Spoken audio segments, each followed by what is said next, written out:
We'll be discussing the European debt crisis in this episode, and we have the great pleasure of hosting here Dr. Ahmed Ghanim, and he is Professor of Economics at Cairo University.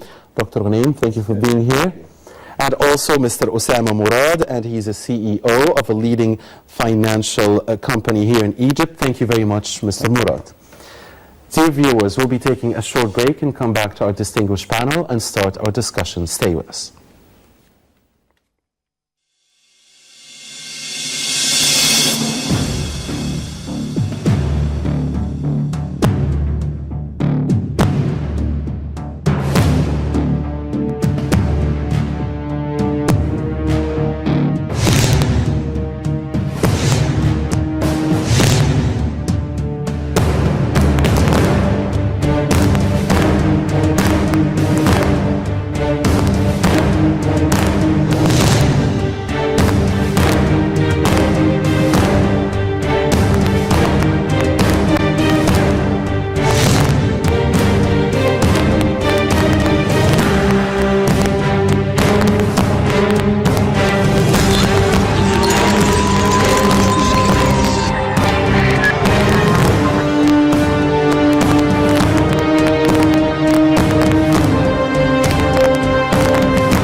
Thanks for staying with us.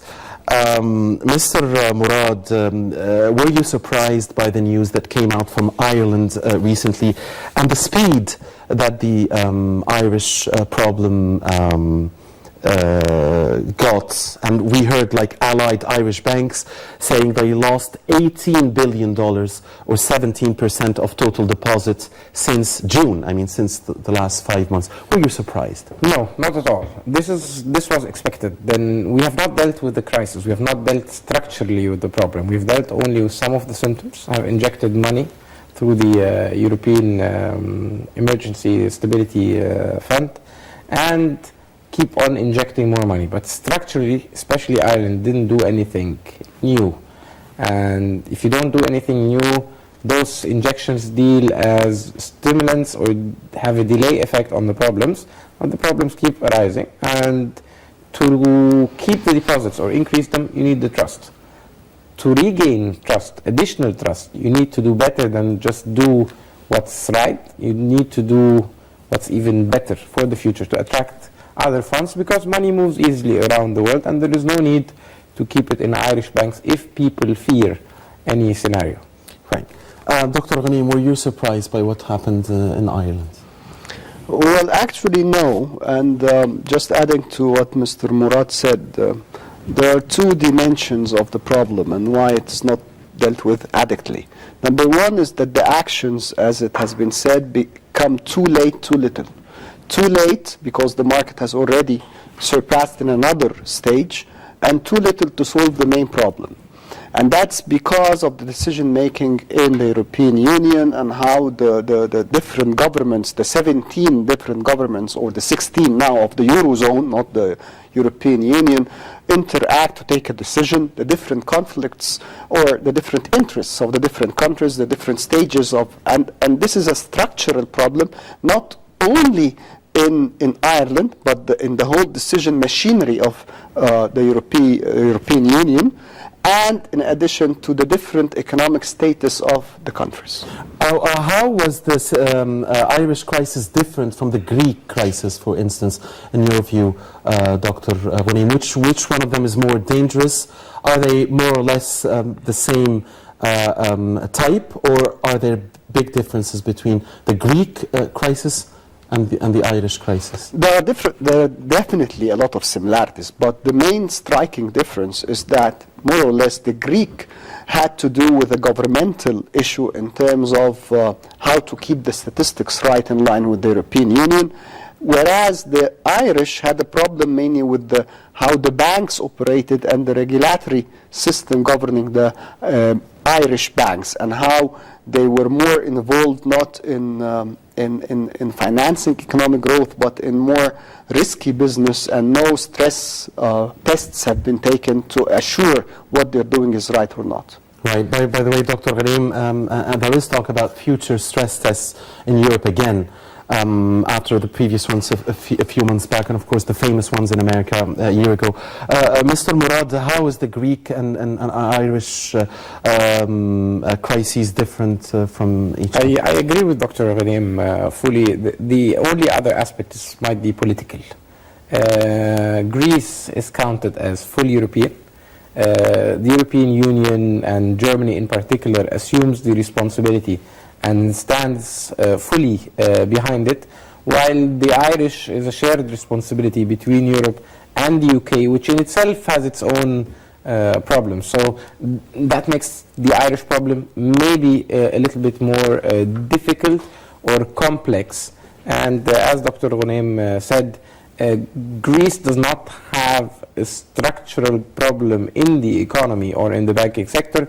It has it's not matching the requirements for European Union, and therefore the alarms are just ringing, while the Irish crisis is more fundamental structurally in the banking sector.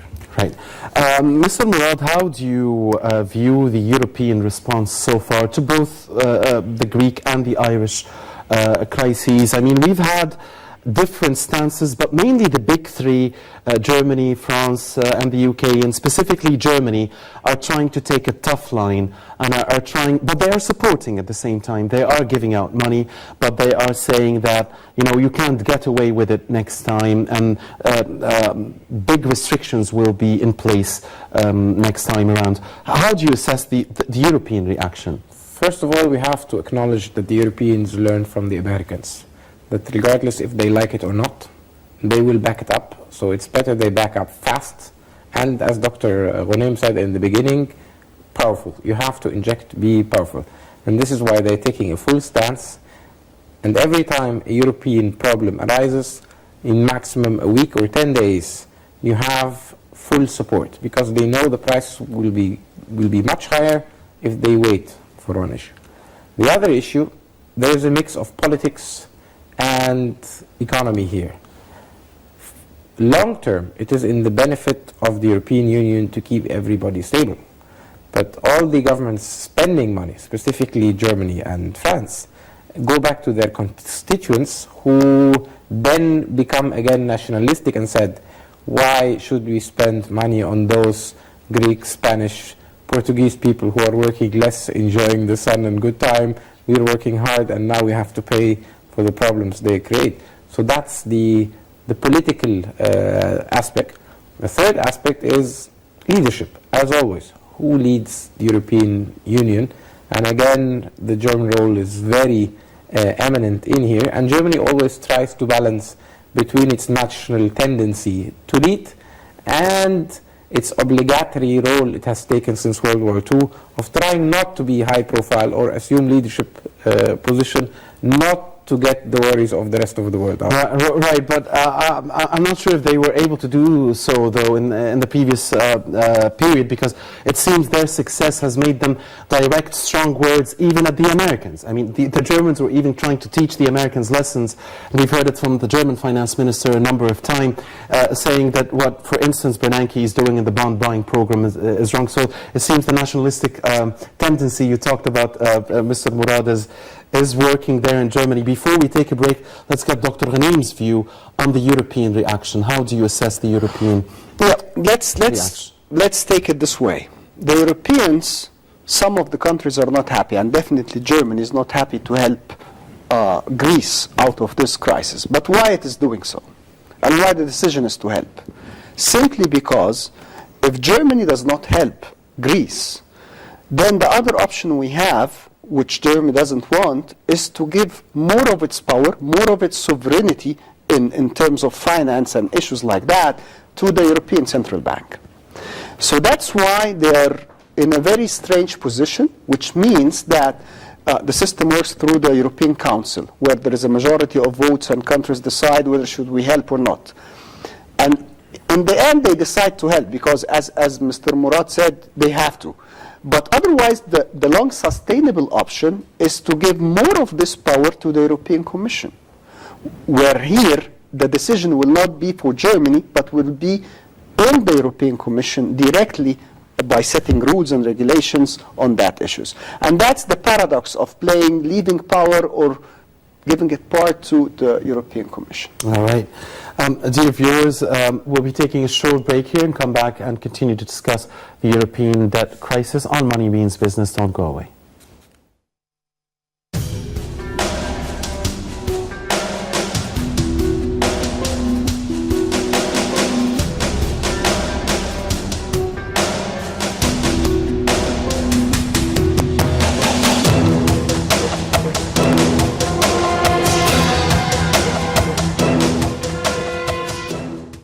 The financial package of the program will cover financing needs up to 85 billion, including 10 billion euros for immediate recapitalization measures, 25 billion on a contingency basis for banking system supports, and a 50 billion covering budget financing needs. The final agreed programme represents the best available deal for Ireland. It allows us to move forward with secure funding for our essential public services, for our welfare state, for the most vulnerable members of our society who depend on them. And it provides Ireland with vital time and space to successfully and conclusively address the unprecedented problems that we've been dealing with since this global economic crisis began. Well, Britain has agreed, as part of a package that includes the IMF, includes other European countries, to give a bilateral loan of just over £3 billion sterling, and that is in Britain's national interest. It's money we fully expect to get back, and I think it will help Ireland get on a stable path to growth. So the terms of the interest rate are exactly the same as the terms of Greece. And where that leaves the four-year plan is, in fact, in a better funding position just as far as the state is concerned, as far as the actual 50 billion that's earmarked for state borrowing is concerned, because the four-year plan assumed an interest rate of 6%. And this is actually locked in today at a somewhat lower rate.